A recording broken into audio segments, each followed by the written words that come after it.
hair, new nails, new semester, new me. I'm going out today and I'm feeling really excited about it. And why shouldn't I be? I'm wearing the new eyeshadow palette that I bought when I was with Usima. And those weeks worth of YouTube makeup tutorials are finally starting to pay off. This is weird. When I arrived in Port Elizabeth, I felt so out of place. Like no matter what I did, I just could never belong. I was a spectacle and everybody was watching me. I hated feeling like that.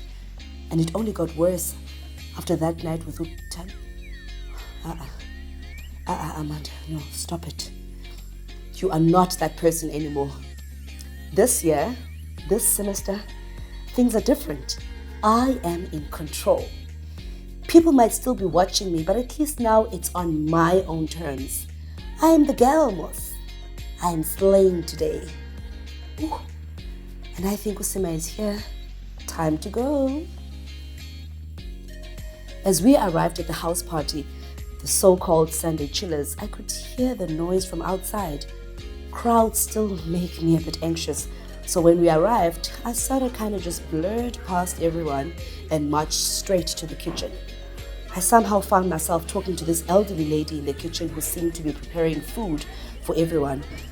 I could tell she was more than a little bit shook when I offered to help. Apparently, izinto zepots ayizozinto ze-slay queens. So eventually she let me help. I guess she was convinced when I told her umama angandibulala ukuba ndingafumanisa uba andincedisanga. But anyway, by now a lot of more people had arrived. More bottles were popping, the music was blasting. It was such a vibe.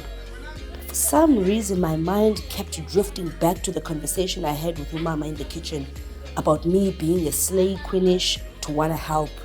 I kept thinking about the effort that goes into the different ways we dress and the narrow perceptions and stories that people develop about your character, intellect, interests. Your whole experience basically. Slay queen. Or unxiba isikhafu and rock an afro once and then jiggy jiggy, you are now a black radical feminist. My mind went on and on like this for quite a while until I snapped back into reality when I noticed a girl. I think she had been mixing a lot of drinks earlier.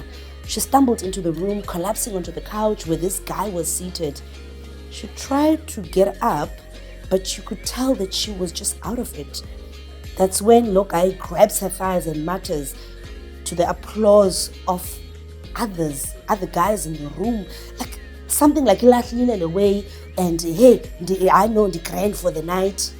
I'm not 100% sure of what he actually said, but something about the way he said it and the way he looked at her made my skin crawl. Maybe I'm over-exaggerating, but what he said can't have been okay, right? Like it wasn't funny. Why were people laughing?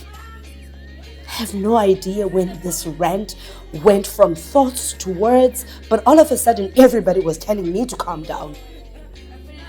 That only made me more mad. How was I the one to blame or the bad guy here? After that, things got a bit tense for me.